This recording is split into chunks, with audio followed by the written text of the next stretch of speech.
Nós tínhamos parado ainda na introdução. Eu espero acabar a introdução, nós temos 4 aulas com essa, até o dia 20, né? Dia 29, 6, 13 e 20.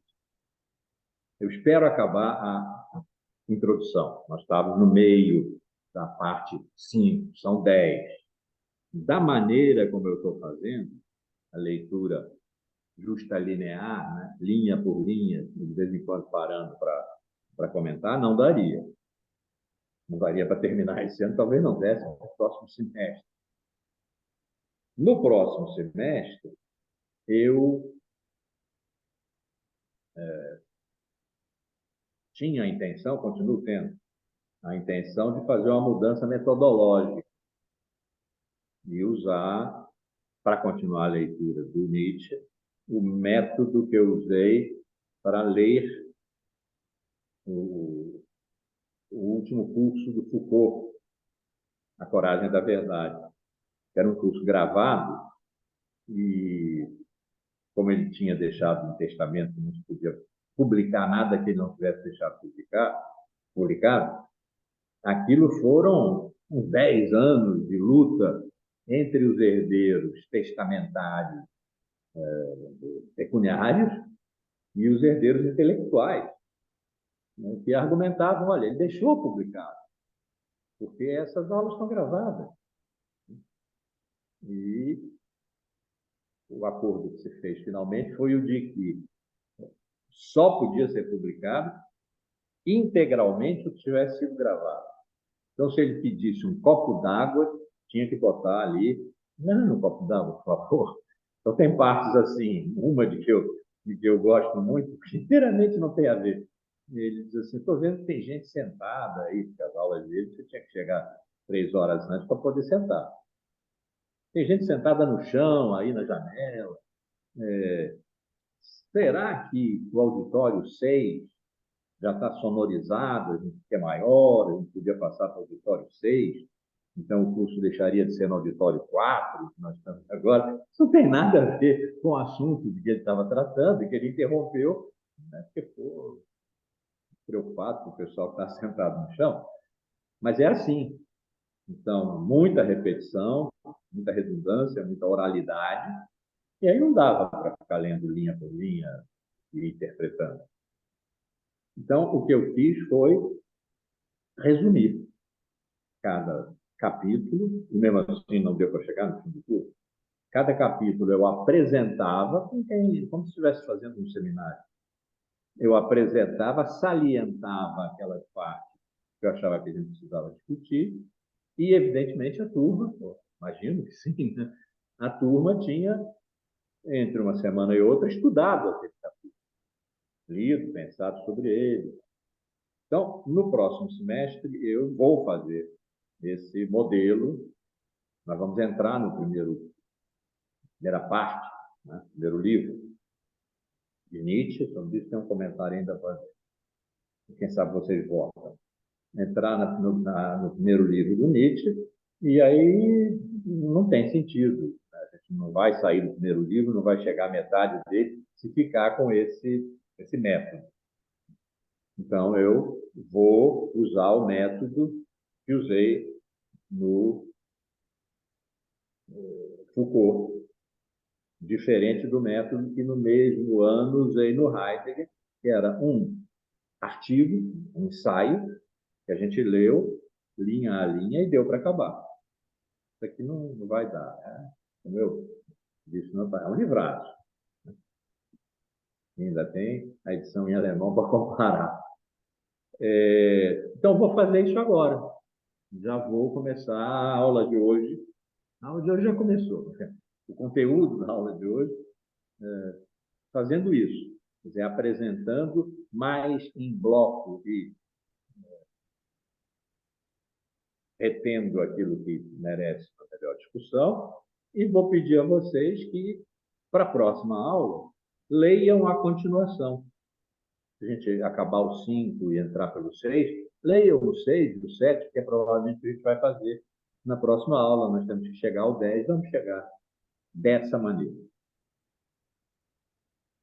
Agora, a questão.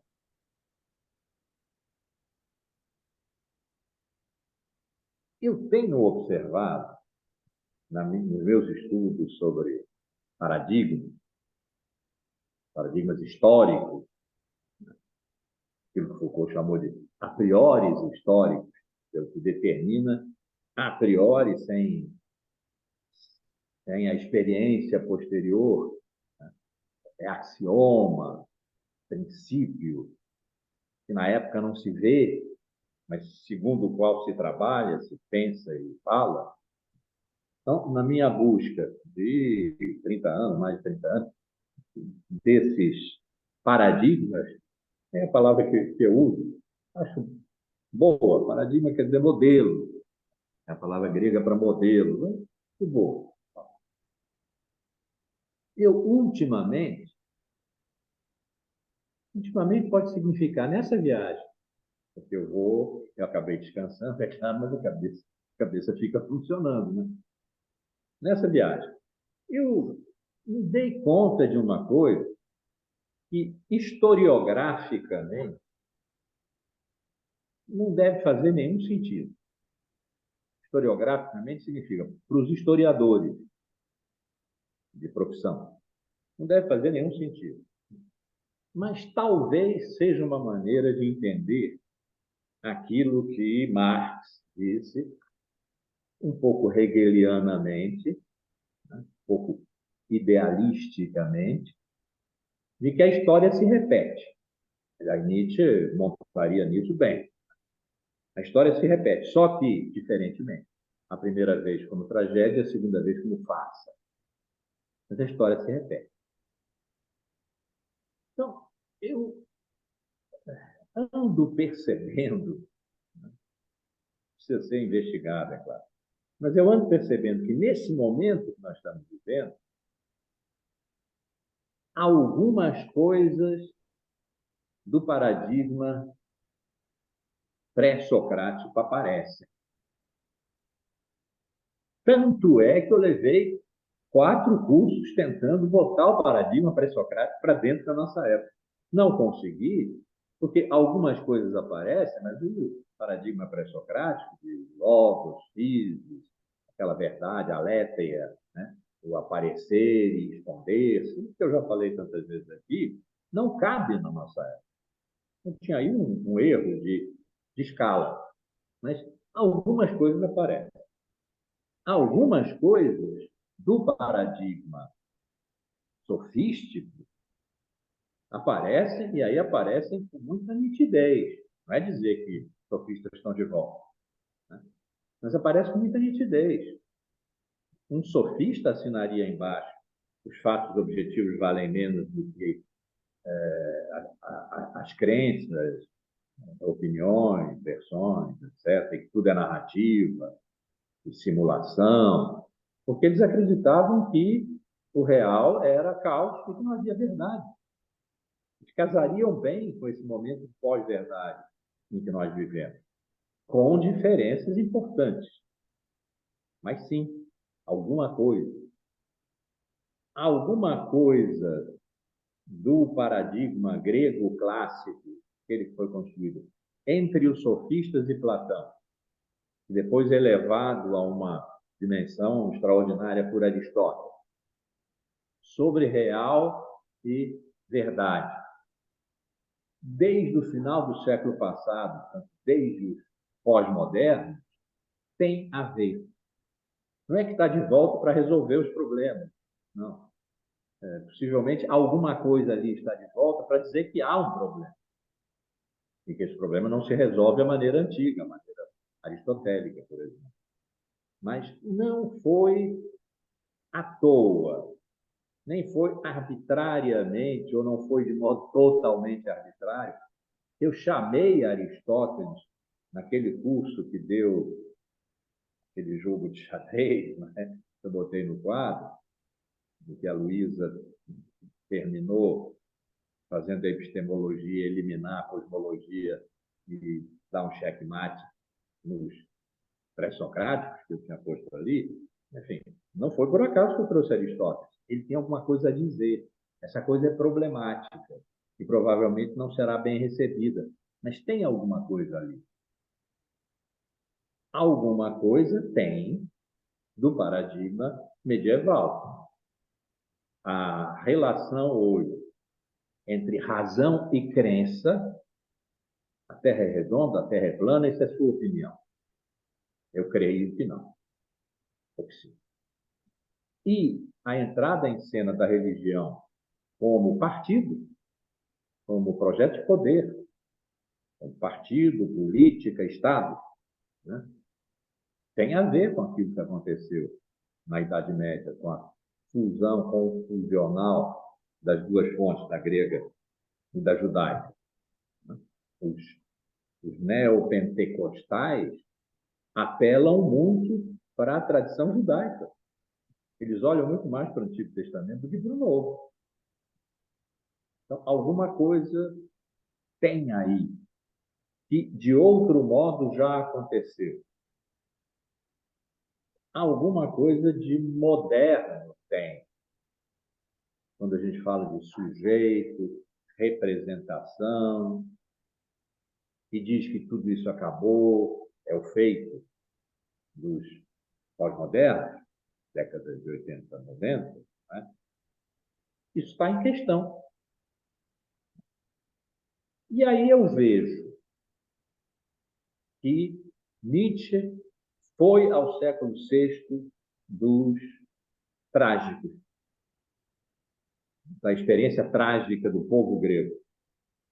Encontrou lá Dionísio e Apolo. E o resto da conversa, a gente sabe, foi logo a segunda aula. E Heidegger foi ao século VI para dizer o originário da nossa cultura está lá, está nos pré-socráticos. O Ocidente é totalmente devedor dos pré-socráticos. A história do ser, que começa com os pré-socráticos, é a história do Ocidente. E que, tendo morrido em 1976, sem ver a Revolução 2.0 e as que se seguiram, escreveu um ensaio sobre a técnica, em que aponta para a possibilidade de que um dia nós acordemos e tudo seja técnico, o que ele chamou de planetarização da técnica, em que não sobre ao homem a liberdade e à natureza a possibilidade de se mostrar, de se desvelar de diversas maneiras, a não ser a maneira técnica, a maneira da disponibilidade, do estar a serviço, do gerar efeitos, da eficácia, como eu tenho chamado. E, mais extraordinário, talvez, de tudo e de todos, é Foucault. Foucault fez todas as suas arqueologias e genealogias, quando ele foi tratar do poder, e parou de fazer as arqueologias do saber, que tinha feito antes, né? Primeira metade da sua obra. Os Foucaultianos de carteirinha não gostam que se diga isso. Mas, sim, há uma primeira metade da sua obra em que ele está tratando do saber, poder está junto, mas está tratando do saber. O subtítulo das palavras e as coisas é uma arqueologia das ciências humanas. E quando perguntaram a ele, bom, mas você fala de que lugar? Não é a epistemologia, não é a história da filosofia. Ele parou a sua obra e escreveu um livro chamado Arqueologia do Saber. E aí foi tratado o poder. E começou a fazer genealogias, a tratar da emergência e proveniência dos sistemas de poder. Vigiar e punir, e aquilo que cerca vigiar e punir. Depois, a história da sexualidade, primeiro volume, A Vontade de Saber. São genealogias sempre postas, tanto as arqueologias quanto as genealogias. Né?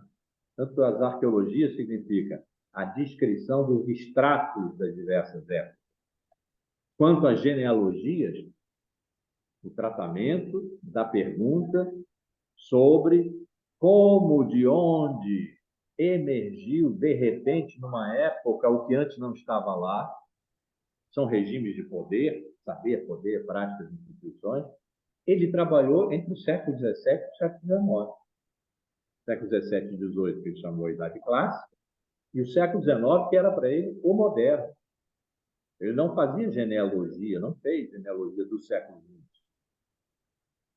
Era a época em que ele estava pensando. Né? Não dá para fazer uma genealogia do momento em que você está pensando e ao qual você pertence. Você teria que fazer uma genealogia da qual você próprio é objeto. Ele não fez isso. E aí, entre o primeiro volume, genealogia, da vontade de saber, primeiro volume da história da sexualidade, que ele tinha programado para 6 volumes, saíram 3, aliás, 4 finalmente, muito diferentes do que ele tinha pensado inicialmente. Ele passou quase 10 anos, já disse isso aqui, mas gosta. Ele passou quase 10 anos sem escrever. Sem escrever. Escreveu algumas coisas, mas sem publicar a continuação da história da sexualidade. E o pessoal pensou, olha, o Foucault, entre vigiar e punir a história da sexualidade, se colocou numa posição tal que o poder domina de tal maneira que não tem lugar para resistência. E isso encerra o pensamento.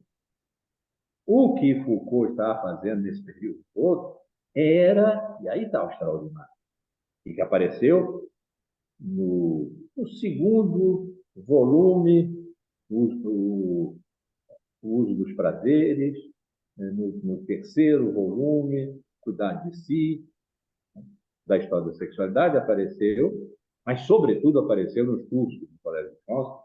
Ele estava fazendo um recuo ao século V, a Sócrates, a um diálogo de Sócrates, o Alcibíades, diálogo de Platão.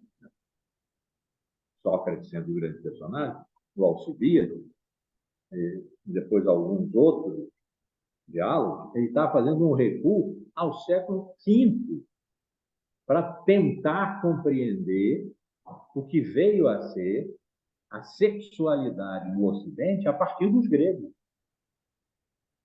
E depois os latinos, e depois a pastoral cristã, como ele chamou, e ele afirmou várias vezes. O século II depois de Cristo, o século II é o grande momento da instituição do padrão da sexualidade, cuja genealogia eu estou fazendo aqui.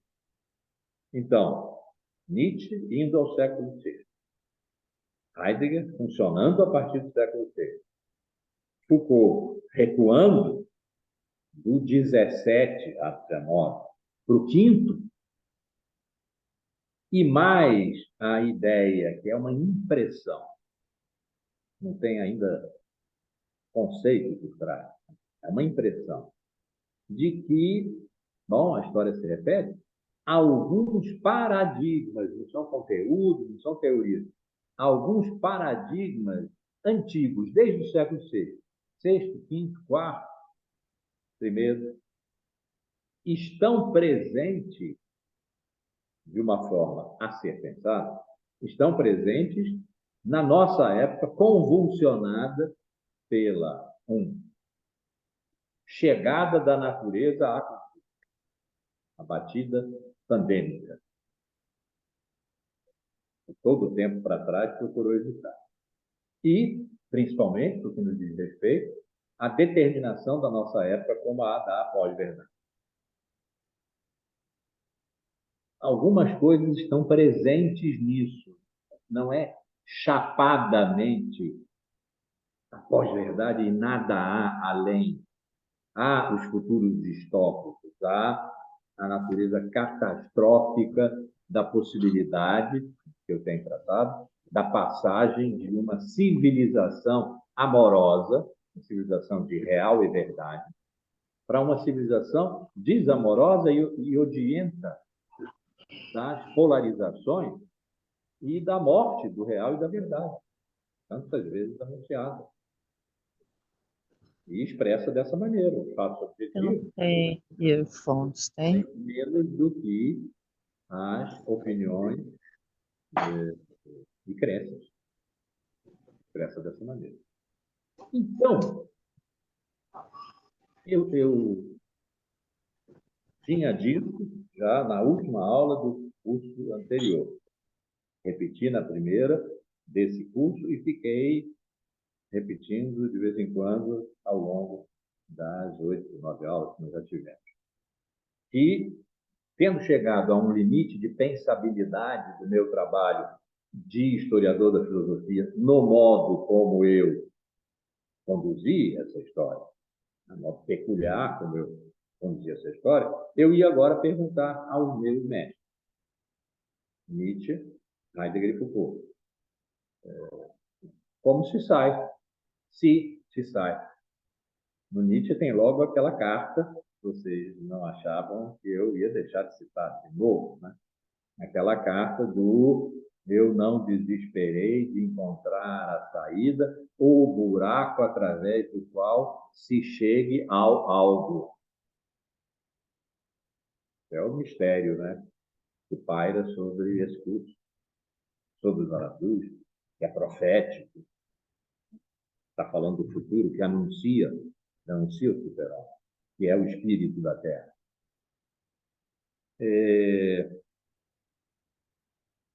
Mas Heidegger também tem a possibilidade de uma saída. Ele chamou de salto originário esse movimento de quando a filosofia acaba, porque a filosofia é histórica.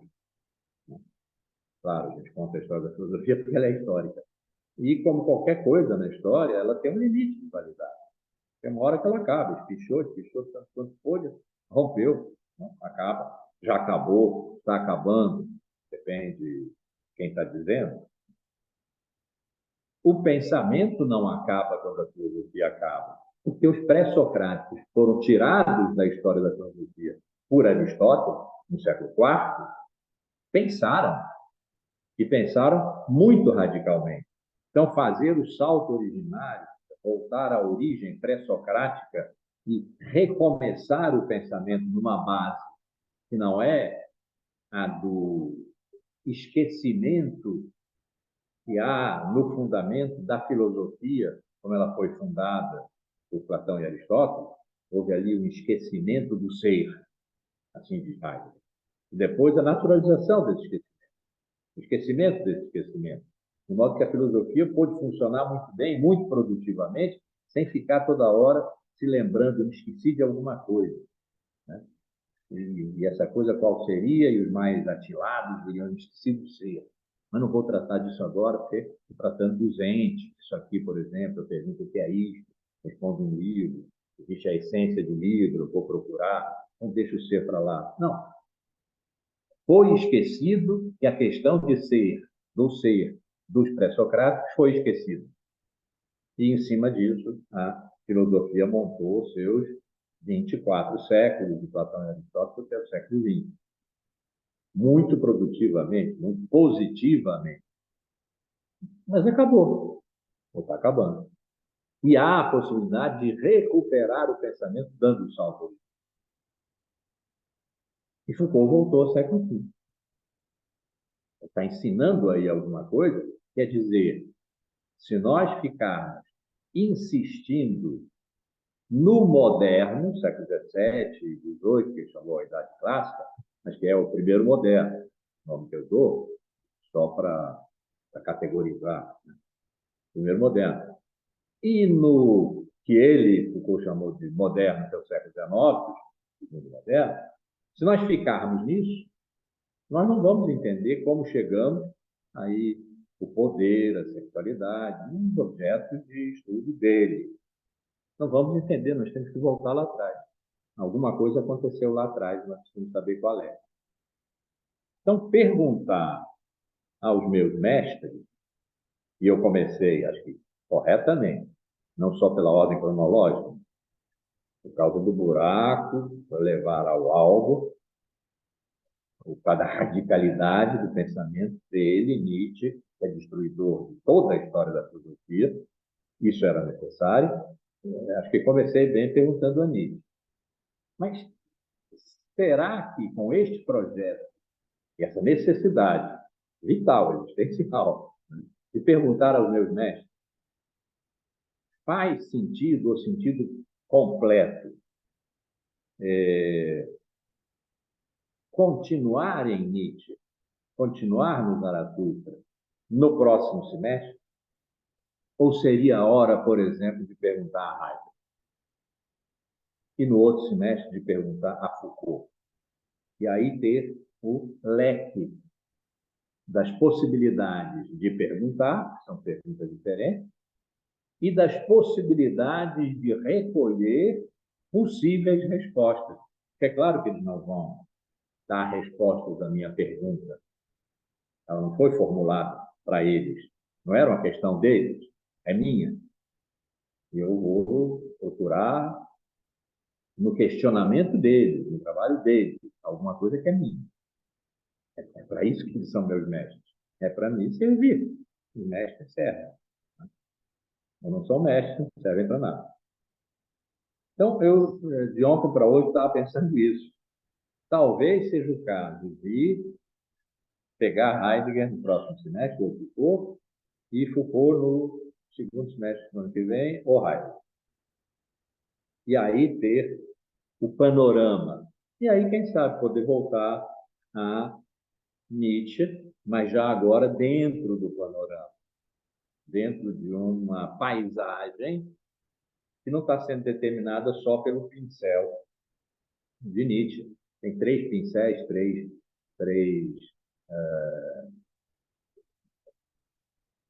colorimentos, né? Três, aquele negócio que eles botavam no dedo assim, paletas, né? Três paletas diferentes. Então, estou realmente pensando nisso. Variar. Usando o método que eu vou começar a usar hoje.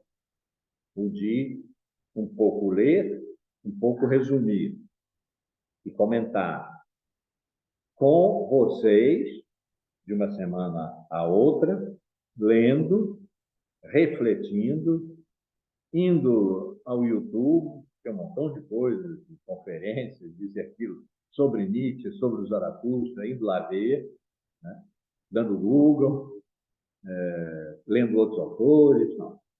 Trabalhando, vocês trabalhando. E voltando para cá na semana seguinte com uma possibilidade e capacidade de dar uma maior riqueza à leitura que eu estou fazendo aqui. Aí não sei se vocês votam, se continuamos com Nietzsche ou se vamos fazer a variação de paletas, ou se eu decido porque é uma coisa que é talvez mais vital para mim que para vocês. Mas pensem aí e digam, para eu ter mais ou menos uma ideia do bem fundado ou de como é que vai ser recebida essa mudança. Pronto, longa introdução feita, mas a gente estava um mês sem se ver, né? Mais de um mês sem se ver, e vamos retomar onde tínhamos parado. Tínhamos parado no meio do quinto,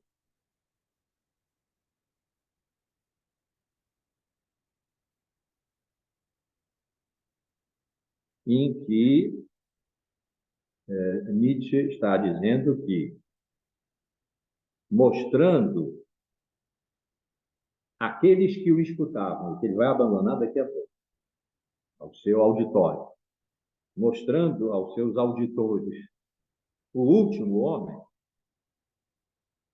e confrontando o último homem com o amor, com a criação, com a estrela. Ele tinha acabado de dizer aquela frase de que eu gosto tanto: ainda é preciso trazer algum caos dentro de si. Eu lhes digo, para engendrar uma estrela que dança, é necessário ter ainda em si mesmo algum caos. Eu tinha acabado de dizer isso, e vai dizer, se vocês não têm esse caos, vocês são o último homem. Eu estou lhes apresentando o último homem. Aquele que não é capaz de dizer o que é amor, o que é criação, o que é nostalgia, o que é a estrela a ser engendrada a partir do caos. Então, a terra do último homem, lembrem-se que ele já disse, eu lhes anuncio o super-homem, e o super-homem é o espírito da terra. Em contradição com isso, a terra do último homem se tornou pequena. O último homem tropeça, anda e salta ao mesmo tempo. Nós vamos procurar aqui, a partir da tradição brasileira, que era melhor do que a francesa, eu fui procurar aqui na alemã e é isso mesmo. É alegrinho, o último homem é alegrinho, é o patrício, que é o nome que ele não sabe. O último homem que torna tudo menor. O último homem fica mais velho, é o que fica mais velho, porque é o que menos vive. Nietzsche está pensando no homem dionisíaco, aquele que vive no máximo da potência. Ele foi procurar lá na experiência trágica dos gregos, né? Dionísio contrabalançado com Apolo, tem aí um equilíbrio, claro, mas a predominância para Nietzsche é Dionísio. É a embriaguez, o excesso, a desmesura, é o que rompe. Ele quer a volta do homem dionisíaco, porque é esse que pode encarnar, ser, anunciar o super-homem. E esse é rápido, é fulgurante. Enquanto que o último homem demora a morrer, porque ele não faz, ele não age, ele não arrisca. Então, os últimos homens abandonaram as regiões em que é duro viver, as regiões inóspitas, uma das quais Zaratustra habitou por 10 anos, no alto da montanha, na sua gruta, tendo o sol como interlocutor, o sol, e como companheiros, a mais sagaz das criaturas, mais sagaz dos animais, serpente, que se fecha sobre si mesma como o círculo da terra retrô, e a mais orgulhosa, a águia que faz o sobrevoo absoluto sobre a terra. Tudo. 10 anos ele esteve aí, nesse lugar, inóspito, porque os homens, o último homem, tem necessidade de calor. Ele precisa não dos frios dos altos cumes, ele já falou aqui, o homem superior, o homem que pode anunciar o super-homem, vive no frio. Não, os homens, o último homem, vive no calor, vive dissolvido no calor, vive na planície.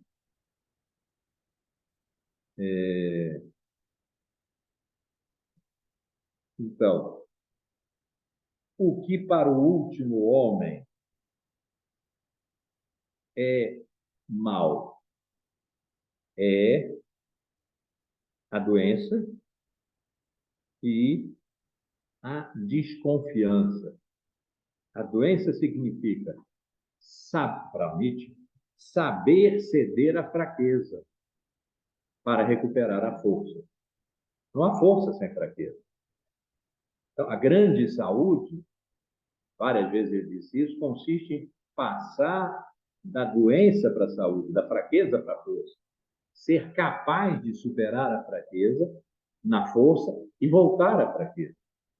Estar permanentemente no trânsito de vir a ser o totalmente saudável, o dionisíaco, que não é um dado, ele define mesmo assim, vir a ser quem se é. Esse é o movimento da vida. Vir a ser quem se é, quem previamente se é. Seria, vamos supor aqui, o homem dionisíaco, mas que não está presente. O que está presente é o último homem. Então, passar da doença para a saúde, da fraqueza para a força.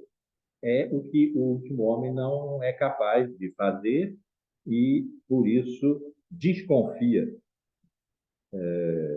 daquilo que, aos seus olhos, é pecado.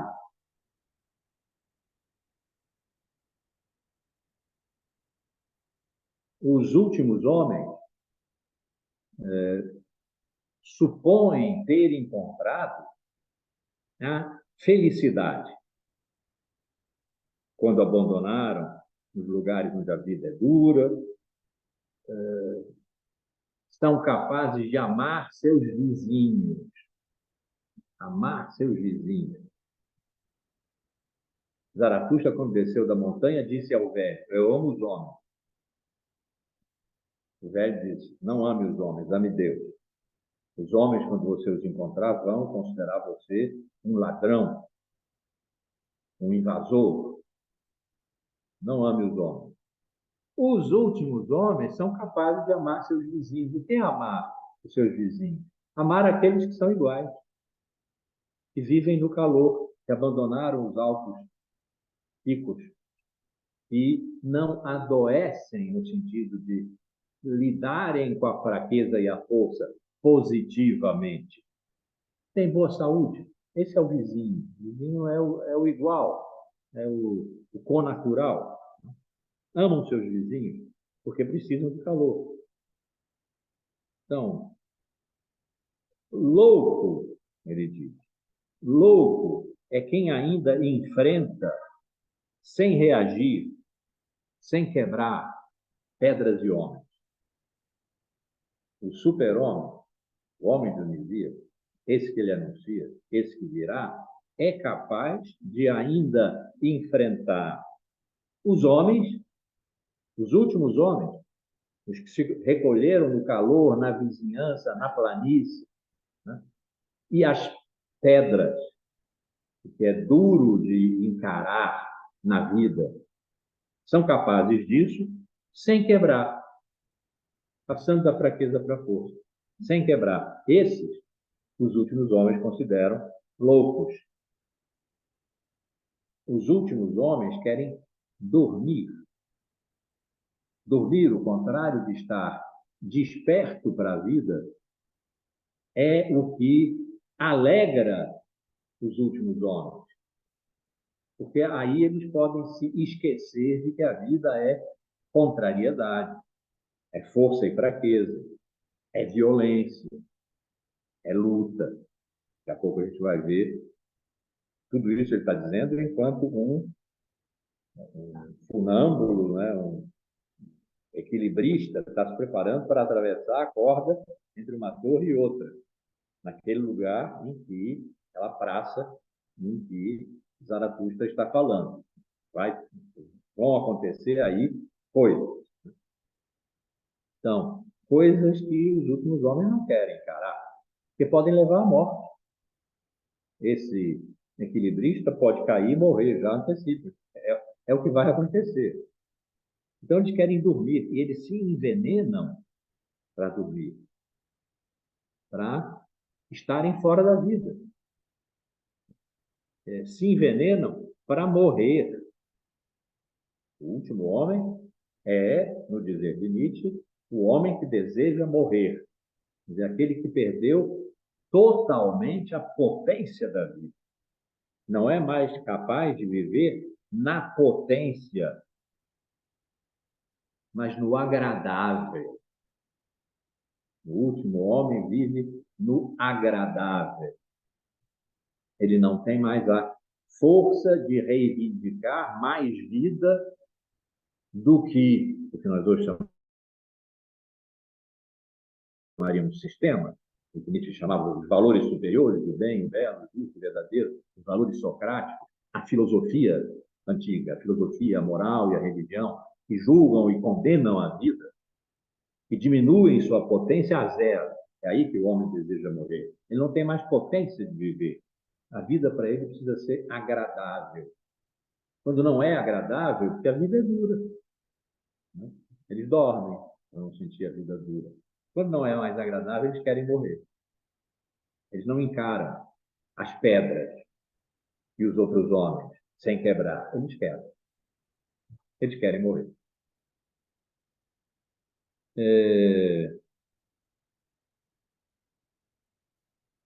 E isso significa o último homem, os últimos homens são um rebanho. Essa metáfora do rebanho, Nietzsche usa várias vezes, às vezes até em sentido positivo. Mas, basicamente, a ideia é de que a filosofia, a religião e a moral criam uma moral de rebanho, uma metafísica de carrasco, são palavras dele, termos dele, que submetem os homens à total ausência de vontade de potência. Por isso Nietzsche diz, não acreditem na ideia do livre-arbítrio. O livre-arbítrio é um exercício da vontade, um exercício de escolha, mas não é assim. Na moral de rebanho, tudo já está escolhido e os homens vivem segundo regras que eles não fizeram. Vivem como um rebanho. E um rebanho sem pastor, não precisa mais de alguém que mande. Lembra as ideias de Foucault sobre disciplina, né? Como forma de poder? Não é mais necessário mandar. A disciplina cria corpos dóceis, que são os sujeitos, que funcionam segundo a disciplina. Não precisa mais receber ordem. Disciplina, depois, como ele, em parte, e Deleuze desenvolvem o controle, hoje é vigilância. Nós vivemos segundo a vigilância. Antigamente tinha uma placa, né? Quando você entrava em determinados lugares, dizia, sorria, você está sendo fotografado. Hoje não se diz isso mais. Você está sendo fotografado. Tudo o que você faz está sendo fotografado. Crimes se desvendam porque as portarias, as ruas, filmaram. Isso é uma invasão, boa nesse caso até, é uma invasão da intimidade, é um controle da intimidade. Não precisa mais de lei que diga, haja dessa maneira. Né? E o que Nietzsche está dizendo aqui é mais ou menos isso. Olha, foi necessário um pastor.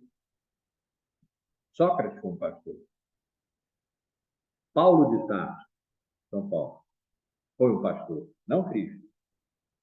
Mais de uma vez eu disse aqui uma frase do anticristo, possivelmente o último livro de Nietzsche. Eu digo possivelmente porque ele escreveu no mesmo ano 5 livros, né? Mas provavelmente foi no fim do anticristo, 28 de setembro de 1888, em 6 de janeiro de 89, ele ia sofrer o debacle da sua razão e ingressar na loucura. Ele escreveu, acabei a minha obra filosófica. Deve ter sido no anticristo. E ali ele disse, o único cristão morreu na cruz. Então, São Paulo, que ali ele ataca muito, foi um pastor. Precisou desse pastor. Não precisava-se de pastores para criar rebanho, para criar o último homem, final, para reduzir a vontade de potência a zero. Então, feito isto, não acreditem em livre-arbítrio, na liberdade de escolher. Vocês não escolhem, está escolhido para vocês e por vocês. Vocês estão no círculo da escolha da filosofia, da moral e da religião. Não há vontade mais no último homem.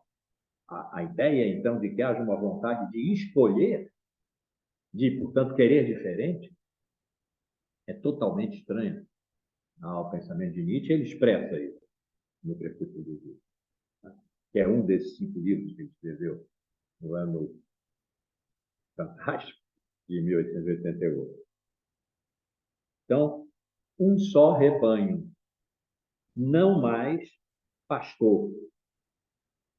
Todos iguais, mas todos iguais agora na indiferenciação.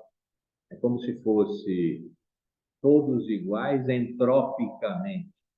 Não tem mais informação, não tem mais a luminosidade de um instante que fulgura, que brilha e que é uma diferença. Aos diferentes resta o vazio. Esse não mais pastor, um só rebanho, é uma referência direta aos evangelhos. Um rebanho e um só pastor, que é Cristo. Várias vezes aqui, não só no prólogo, mas ao longo do Zaratustra, ele faz referências, às vezes, muito explícitas, aos evangelhos. E às vezes ele segue, e às vezes ele contradiz. Aqui o que ele está dizendo é: o rebanho já foi alcançado. Quando o rebanho é alcançado, o pastor se tornou desnecessário, à vontade zerou. Para os diferentes, vazio. Indiferente. Premonitoriamente, né? Ele começou a escrever Zaratustra em 1882, escreveu de 82 a 85. A crise terminal dele foi em 89. Ele está aqui em 82, ele está começando aqui, o Zaratustra. E o que ele está dizendo aqui? Eu sou um diferente. Eu não sou o último homem.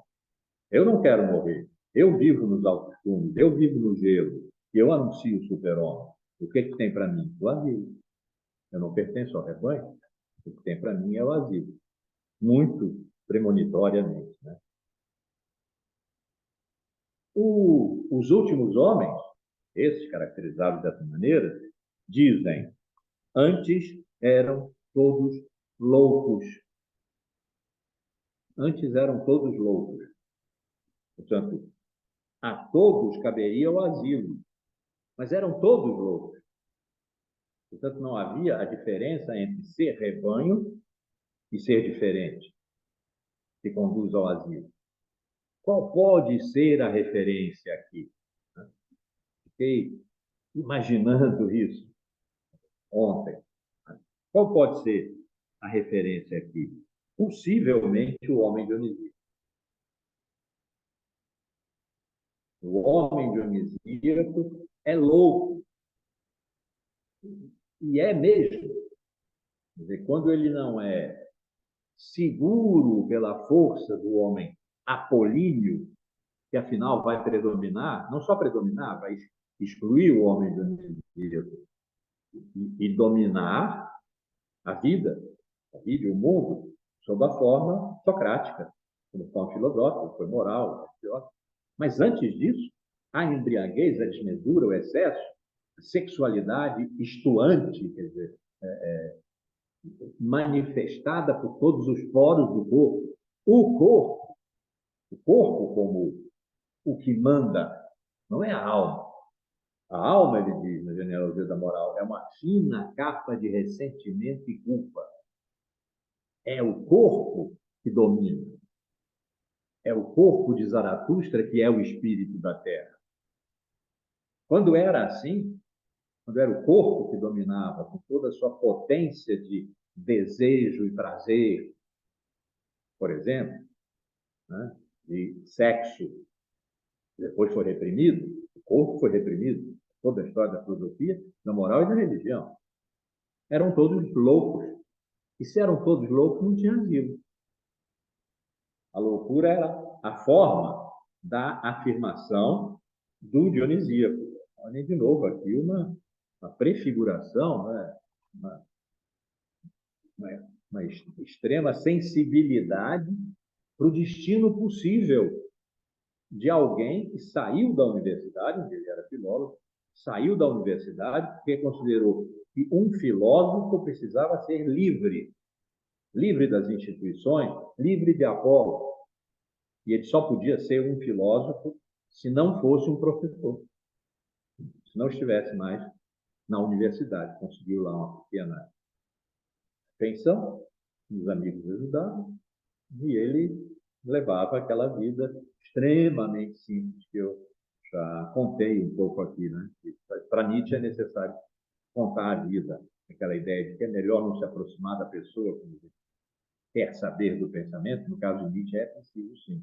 E ele está dizendo aqui, num implícito muito remoto ainda, né? Faltam 7 anos. Ele está dizendo aqui, eu corro um risco, porque para eles, para esses, para quem eu estou falando agora, e vou já já deixar de falar, talvez por isso mesmo, para esses eu sou um louco, e eu pertenço à raça dos todos loucos. Então eu não sou nem o diferente que merece o asilo, mas eu sou o diferente que merece o asilo, porque eles são os homens que querem morrer. Eu sou as duas coisas. Eu estou na corda tensa entre o dionisíaco e o último homem. E é daí que eu anuncio o super-homem, o espírito da Terra. Então, o fim do primeiro discurso é esse. Literalmente, ele diz, para quem está acompanhando em francês, entre as páginas 28 e 29, sim, certamente eu vivi tempo demais na montanha, escutei demais as torrentes, os rios caudalosos e as árvores. Hoje eu lhes falo como se fala aos criadores de cabras,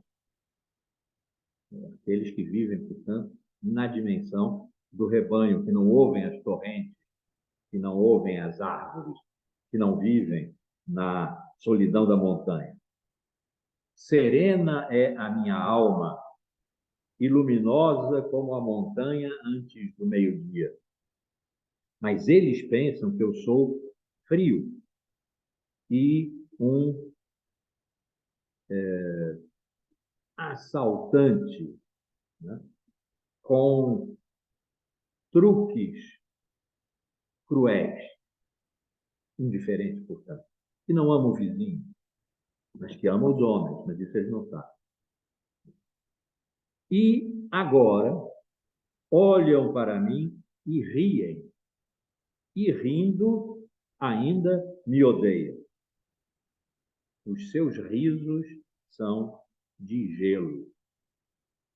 Não há acolhimento no riso daqueles que riem de quem é diferente, de quem anuncia o super-homem, de quem está começando a tomar, talvez, essa questão complicada para os nietzscheanos, né?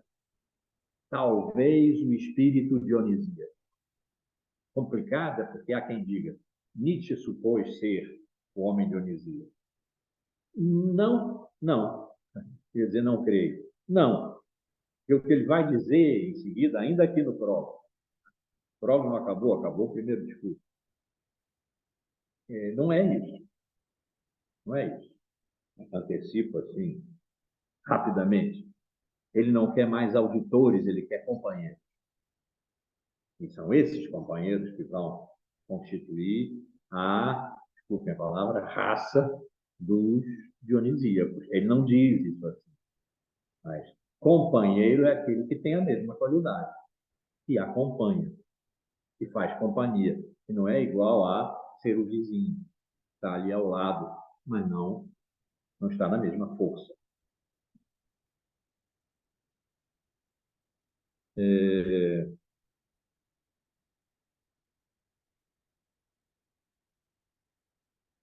E então,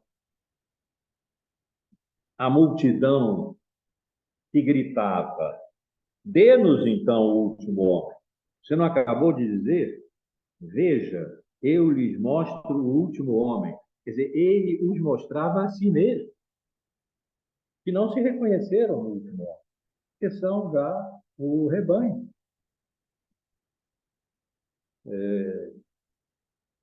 Dê-nos então o último homem. Faça de nós o último homem. Por quê? O que o último homem tem? Prazeres para o dia, prazeres para a noite, poucos, poucos, porque senão se estraga a saúde,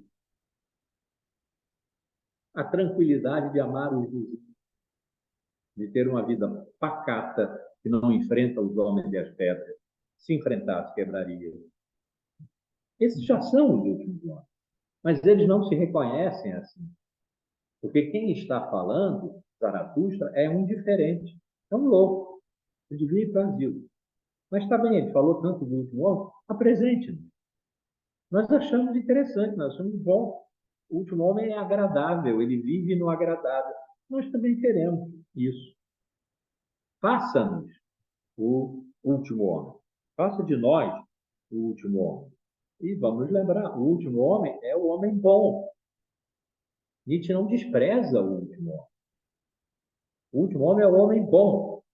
É aquele que vive agradavelmente, sem a luta, sem tolerar a fraqueza, mas também sem ter a força. Tudo aquilo que nós vimos, sobretudo na aula de hoje, é aquele que vive sob os valores do belo, do bom, do justo e do verdadeiro. Que, sim, julgam e condenam a vida, mas não são em si mesmos valores maus. Mal é o uso que a filosofia, a moral e a religião fazem dele, submetendo a vida ao paradigma de bem e mal, por exemplo, ou de verdadeiro e falso. Então, o último homem é o homem bom. E é como se eles dissessem: o super-homem fica para você. É demais para nós. É desagradável. Ele não vai nos fazer viver segundo os pequenos prazeres para o dia e os pequenos prazeres para a noite, que nós queremos ter, mas não demais.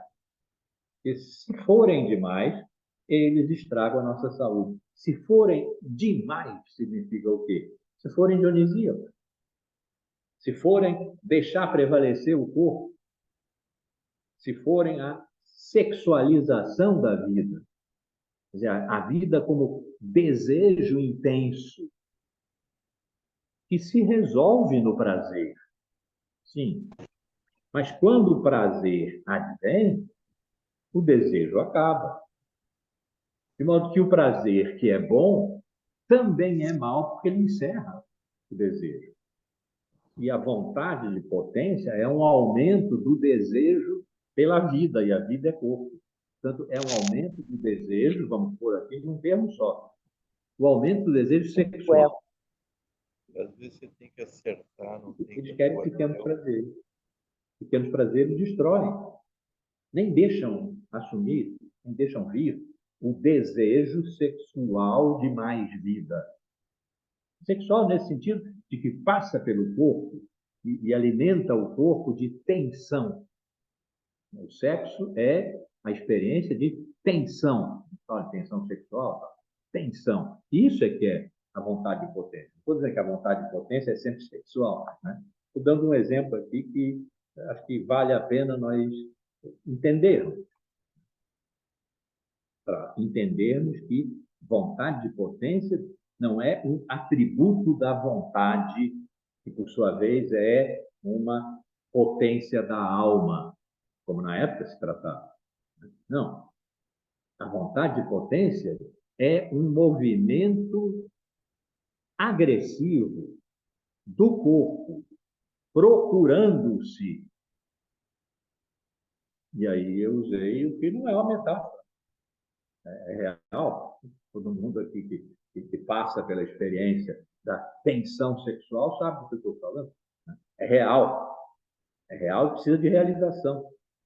É disso que Nietzsche, aqui limitadamente a esse exemplo, para lembrar que é do corpo que está tratando. Então, Zaratustra, quando percebe que os homens, os últimos homens, não entenderam nada. Então, o coração de Zaratustra se entristece e ele diz ao seu coração: não me entendem, não sou boca para seus ouvidos. Quem tiver olhos de ver, veja. Quem tiver ouvidos de ouvir, ouça. É a Bíblia. Não sou boca para os seus ouvidos. Vivi muito na montanha, ouvi torrentes e árvores. Né? Já passamos por isso. Agora falo a eles como a criadores de cabra. Minha alma é serena, luminosa como a montanha antes do meio-dia, mas pensam que sou frio e zombeteiro. Os homens olham para ele, riem. Isso é o resumo dessa quinta parte. E entra agora, então, a sexta. O que acontece nesse momento? Nesse momento em que os homens que nada entenderam riem de Zaratustra, nos seus olhos há gelo, e Zaratustra desiste e diz: minha boca não é para os seus ouvidos. Depois a gente vai ver a natureza positiva da sua existência. O que acontece, então, é que o equilibrista, o funâmbulo, o equilibrista que é meio, um pouco, um entrepreneur, um palhaço, né? Está ali para divertir. Começa a andar. Sente que lhe foi dado o sinal para andar, o riso do povo lá embaixo. Eles estavam rindo de Zaratustra. Ele entendeu como uma aprovação para o seu caminhar sobre a corda. E sai com competência, chega com aquele balanço, né, até o meio da corda. E aí, no meio, ele encontra alguém que saiu da torre. Ele está atravessando de uma torre a outra. Alguém que saiu da outra torre e se põe diante dele um fantoche. Essa é a tradução. Um fantoche. Vamos ver o sentido de fantoche. É difícil entender aqui, porque para nós fantoche é alguém que está sendo manipulado por outro, manietado, ou por cordas, ou pela própria mão, né? Mas, enfim, é um fantoche que diz essa coisa extraordinária para um fantoche. Ele diz: você não dá passagem a quem vale mais do que você. Quem vale mais do que o funâmbulo que está atravessando a corda? O fantoche, que quer passar. Você não dá passagem a mim. Lembram-se de quando Nietzsche disse: é o último homem, sabemos tudo aquilo que é negativo, mas o último homem é gentil. O homem, nem diz o último aí, o homem é gentil, porque ele concede ser uma ponte e uma passagem. O que o palhaço aqui, o fantoche, está dizendo é: você não está me dando passagem. Você não está sendo gentil. E eu valho mais do que você. Nesse sentido, ele vale mais. É complexo. Né? Vamos tentar chegar lá. Então, o funâmbulo está entre as duas torres. Isso pode ser uma representação de uma ponte e uma passagem. Ele está em passagem entre as duas torres, sobre uma ponte, que é a corda bamba, não a corda terça, a corda esticada do homem dionisíaco, se arrisca ao máximo. A corda bamba, aquela sobre a qual é possível, com aquele peso, fazer o contrapeso e se deslocar. Então, quem está entre as duas torres e diz ao equilibrista: você não devia estar nesse lugar. Você devia estar numa torre. Você não tem o direito de ir até a outra torre. Penso eu, só o homem dionisíaco pode passar de uma torre a outra. O homem dionisíaco é aquele a quem o homem comum, o último homem, concede gentilmente a passagem para o outro lado. É uma ponte e uma passagem. É uma seta de nostalgia.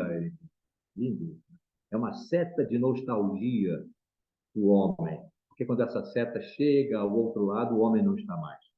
Ficou aqui. E o que o fantoche está dizendo é: você devia ter ficado aqui. Seu lugar não é aqui no meio dessa passagem. Esse é o meu lugar. Ele não diz, mas eu fiquei pensando isso.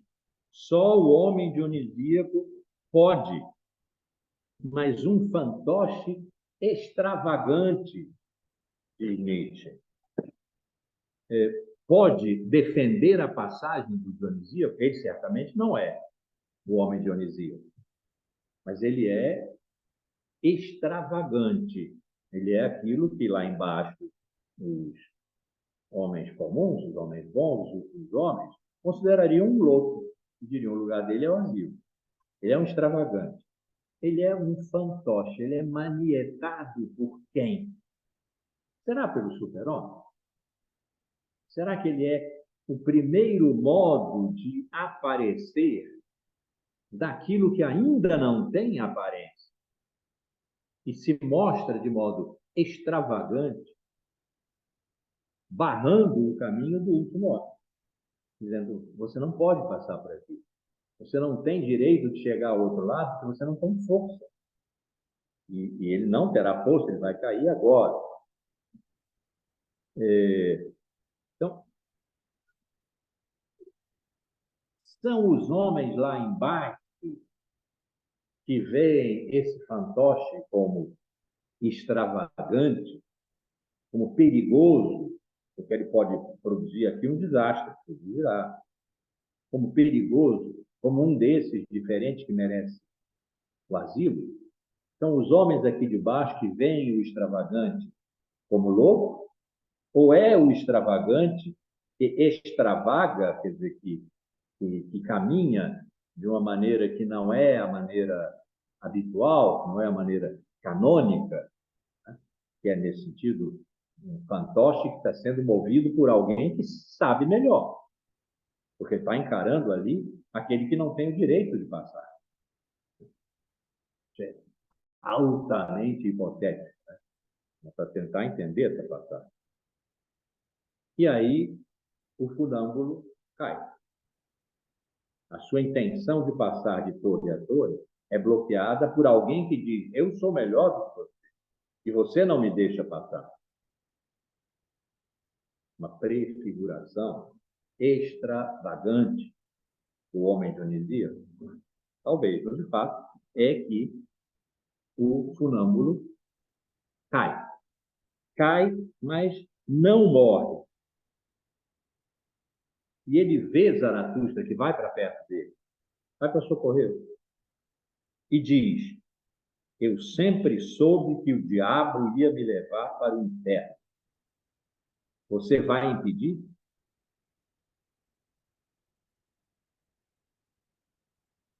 O diabo, figuração aqui do mal, do negativo, mas nós sabemos o valor positivo que Nietzsche dá ao negativo, ao frio, ao duro, ao que não quebra, não cede, ao que é fraco e forte.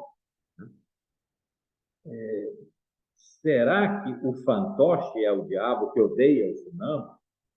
E o funâmbulo, uma pré-figuração do Dionisíaco, que se arrisca?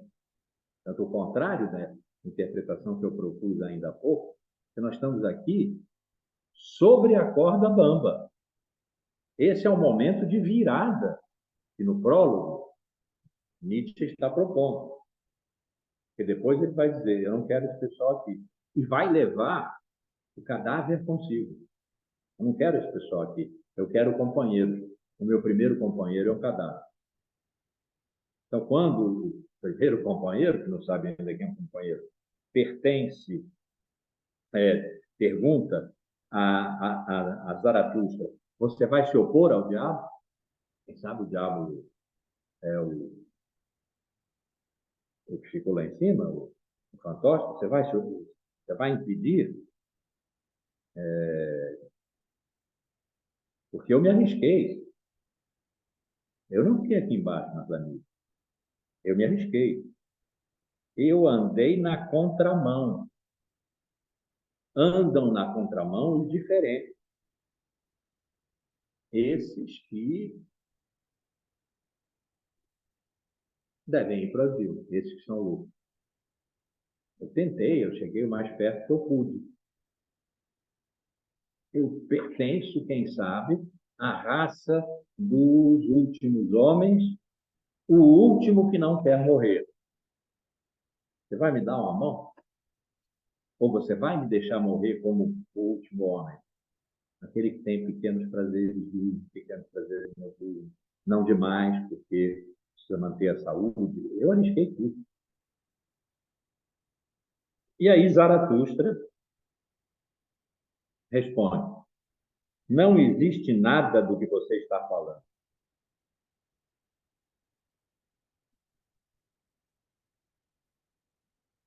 Isso.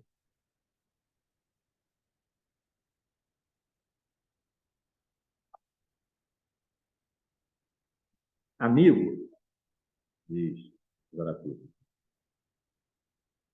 pela minha honra, respondeu Zaratustra, não existe nada do que você está falando. Não existe nem diabo nem inferno. Mais rapidamente do que o seu corpo, a sua alma vai morrer. Portanto, não tema nada.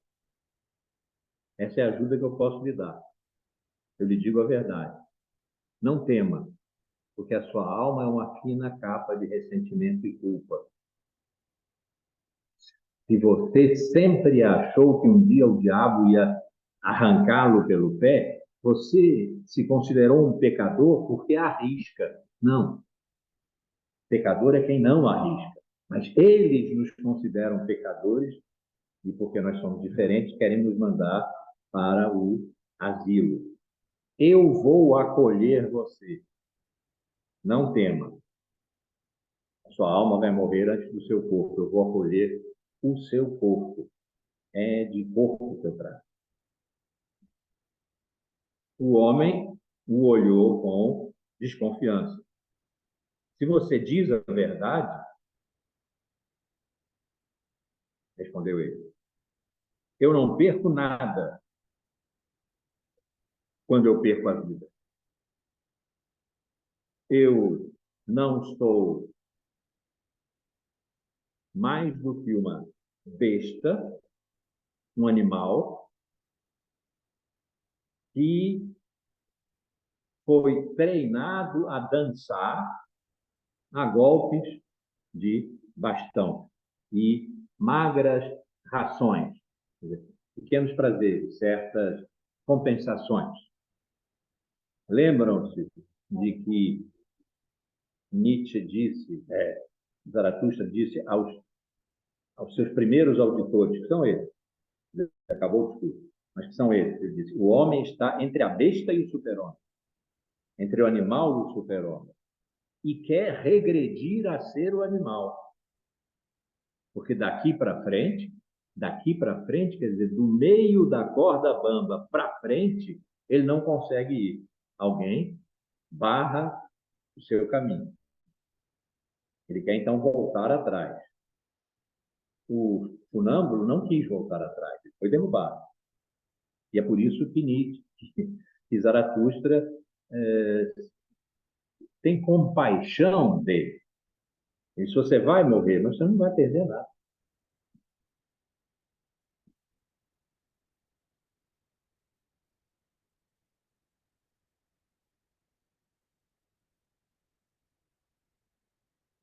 Zaratustra diz então a ele: você fez do perigo o seu trabalho. Não tem nada em você a ser desprezado. Sim, você não vai passar do meio do caminho. Você vai morrer. Alguma coisa barrou o seu caminho?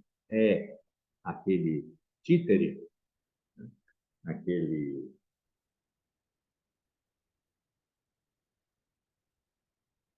um títere, esqueci da outra palavra. Aquele títere, não sabemos ainda quem é. Ele barrou o seu caminho, ele tornou o seu caminho difícil. Você não era capaz de atravessar. Você está entre o animal e o super-homem. E você foi treinado para ser o animal. Isso é que é o último homem. Aquele que, podendo ir adiante, aceita o bloqueio no meio do caminho e deseja regressar ao animal. Você reconhece que foi treinado como um animal para dançar, recebendo magras rações e algumas compensações. Mas não há em você nada a ser desprezado. Você fez do perigo o seu trabalho. Por isso, eu vou enterrar você.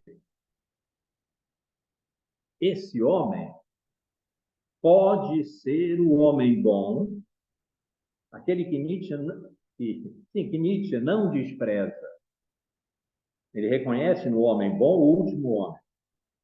Mas pode ser, ele não diz assim, mas pode ser que nesse último homem ele não reconheça aquele que deseja morrer. Esse não deseja morrer. Esse que fez do perigo o seu trabalho não deseja morrer.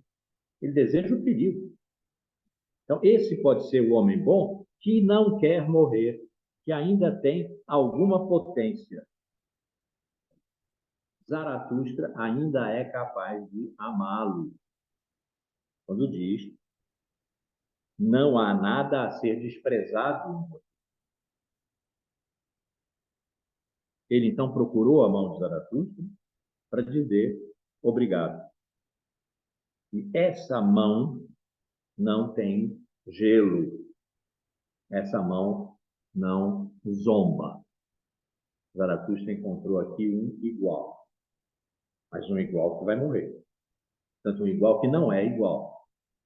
Mas teve aqui a intuição de que quem ele está procurando não tem a natureza do rebanho, que nem precisa mais de pastor. Tem a natureza daquele que se arrisca e pelo risco pode morrer. Não pelo desejo de morrer, porque a potência acabou. Quem faz do perigo o seu trabalho tem ainda uma dimensão de potência. Se morre nessa dimensão, merece respeito. Esse não tem olhos de gelo. Esse não zomba como o rebanho zombou de Zaratustra. A sétima parte, Zaratustra se diz, uma parte bem curtinha, acho que ainda cabe hoje. Zaratustra se diz, mas que bela pesca eu fiz. Eu vim aqui para falar e, no implícito, está em convencer. Porque se eu vim para fazer um anúncio, eu vim para anunciar o super-homem, naturalmente eu queria que os homens da planície, que eu amo, amava, porque foi isso que eu disse ao velho, quando desci. Ele disse, não se engane, não ame, porque eles odeiam você. Eu disse, eu amo os homens. Mas na aula passada, ele disse, o homem é um rio sujo. O que é necessário é um grande mar. Estava mudando aqui já a expectativa dele em relação àqueles a quem ele falava, que visivelmente não estavam entendendo. Mas ele colheu um cadáver. Então ele diz, bela pesca eu fiz. Não um homem, mas um cadáver. Mas esse homem não quis morrer. E não tem gelo. Tem medo. Tem medo.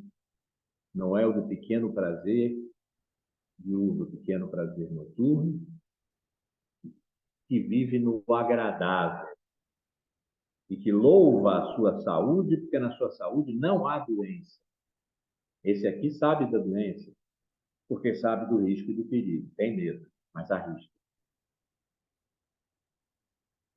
Citando agora. Desconcertante é a vida humana. e nunca tem sentido. Pode um fantoche ser seu destino? O destino, o sentido a ensinar é o super-homem. O raio que sai da nuvem sombria do homem. O que Zaratustra tem a ensinar é que da nuvem sombria do homem, o rebanho, sairá o super-homem, como um raio. Um raio é um instante que fulgura. Ele quebra o tempo.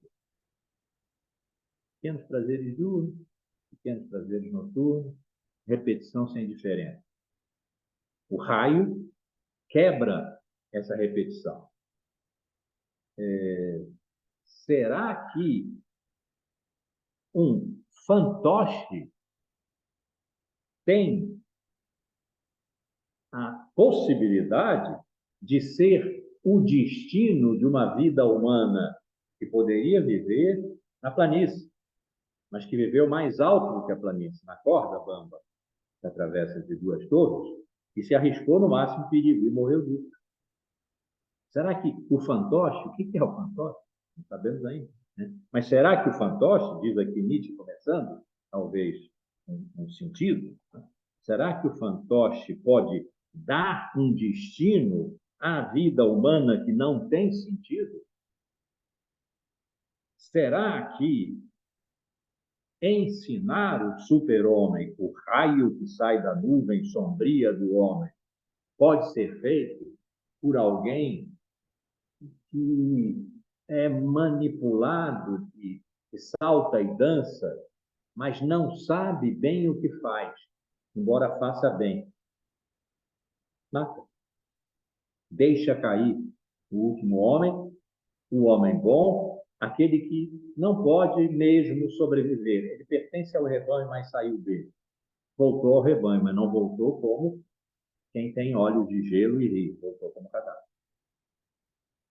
Então, Zaratustra está para os homens, hipótese, entre o fantoche, o que representa o espetacular, o extravagante, como ele caracterizou aqui, e o cadáver.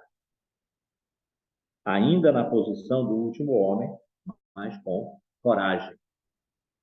Então, Zaratustra não é o super-homem. Zaratustra anuncia o super-homem. De que lugar ele anuncia? Do lugar onde ele pode amar os homens. Portanto, de dentro dos homens, da nuvem sombria dos homens, da qual agora ele está saindo, porque eles riem. Os seus olhos têm gelo. Então, entre o fantoche e o cadáver, pode ser que Zaratustra se encontre. Obscura é a noite, obscuras são as vias de Zaratustra. Vem frio e endurecido, rígido agora, companheiro. Eu vou te levar lá longe, onde minhas mãos te enterrarão. Ele encontrou aqui um companheiro. Ele se encontrou, ele Zaratustra, em trânsito entre o fantoche que interrompe e o cadáver que foi interrompido, mas teve coragem e se entregou ao perigo. Bom, vamos ficar aqui, entra agora o 8, o 9, que é longo, o 10, que é muito curto. Eu acho que nós vamos chegar até o dia 20, tendo encerrado isso, mas, como eu disse no início, com esta metodologia, em que eu não estou lendo linha por linha, nós não acabaríamos, em que eu não estou lendo linha por linha, eu preciso de vocês. Eu preciso que vocês leiam, estudem, reflitam, consultem e tragam. Eu falei a aula toda, ninguém me interrompeu, nem a Tereza. Ninguém me interrompeu. A leitura vai permitir que vocês me interrompam no sentido generoso do fazer crescer o pensamento. E, sim, vamos acabar o prólogo do Zaratustra. Quem sabe ainda temos tempo, eu gostaria muito, de ler dos discursos de Zaratustra. Agora começa o livro primeiro, os discursos de Zaratustra, porque o primeiro é o das três metamorfoses. E é curtinho, são 2 páginas. É o do camelo, o leão e a criança. Seria bom acabar com esse. Camelo, o leão e a criança, que já é um avanço no primeiro livro, já é uma saída do prólogo, mas que faz muito sentido. Quer no próximo semestre, eu acho que a Tereza não estava aí ainda quando eu fiz essa comunicação, que pode ser também uma consulta. No próximo semestre eu posso continuar o Zaratustra ou ir consultar outro dos meus mestres. Eu vou consultar os meus mestres, nomeei Nietzsche, Heidegger e Foucault. Se ficar muito tempo em Nietzsche, eu não terei consultado Heidegger e Foucault, que podem me dizer alguma coisa diferente da que Nietzsche me diz, e da qual, por enquanto, o mais fundamental para mim está numa carta, não no Zaratustra. Está no buraco que leva ao alvo. Né? No Zaratustra, o alvo é o super-homem. Mas nós teríamos que chegar, talvez, ao fim do livro, para chegarmos ao começo do super-homem. E eu posso, no próximo semestre, perguntar a Heidegger. E no outro, a Foucault. E aí, com o leque aberto das respostas, forçadas por mim, dos meus 3 mestres, regressar àquele que terá feito com que eu mais avançasse nessa busca de saída lá do fundo do beco em que eu bati. E que também é um bom lugar. É um bom lugar de ficar e refletir e procurar uma passagem, um buraco e leve ao algo, que é, por enquanto, o que nós temos aqui como expectativa de saída, uma carta. Está numa carta. Então, não sei. Vocês votam, vocês dizem, eu gostaria, não, vamos ficar no Nietzsche. Não quer dizer que por maioria de votos eu vá decidir, não. Mas, naturalmente, vou levar em consideração os argumentos de vocês, se houver argumentos contrários a essa quase proposta, que eu comecei a pensar nisso ontem. Então, ela é ainda uma quase proposta. Próximo semestre, Heidegger. Talvez a questão da técnica, porque fale da nossa época. No outro semestre, Foucault. Talvez o curso dele, A Coragem da Verdade. Nós já passamos nesse conjunto de cursos por ambos os textos, por ambos os autores e por ambos os textos. Mas estamos hoje num lugar totalmente diferente. E podemos recuperar os mesmos. Ou não sei. De Heidegger, que é verdade. De Foucault, alguma coisa das palavras e as coisas poderia ser. A pensar. Mas é claro que eles têm a dizer que eu nomeio meus mestres, ou eu estou totalmente equivocado, ou eles têm que dizer. Desde que eu pergunte bem. A gente obtém as respostas segundo a pergunta que faz. Eu não vou encontrar em nenhum deles o sentimento de fim de linha, de fundo do beco. Né? Eu agora já risonhamente encaro. Já foi um pequeno sofrimento, já agora risonhamente encaro. Eles não têm essa resposta porque não tiveram essa questão. Mas eu vou pôr a questão e vamos ver o que tiro de lá como resposta, que será minha. Será para mim, por mim. Então, pensem nisso, respondam, mas, sobretudo, leiam. Leiam as partes 8, 9, 10, do prólogo do Zaratustra para as próximas, quem sabe, 2 aulas, 6 e 13, quem sabe no dia 20, que nós terminamos aqui, já dê para entrar nas 3 metamorfoses, que eu gosto tanto.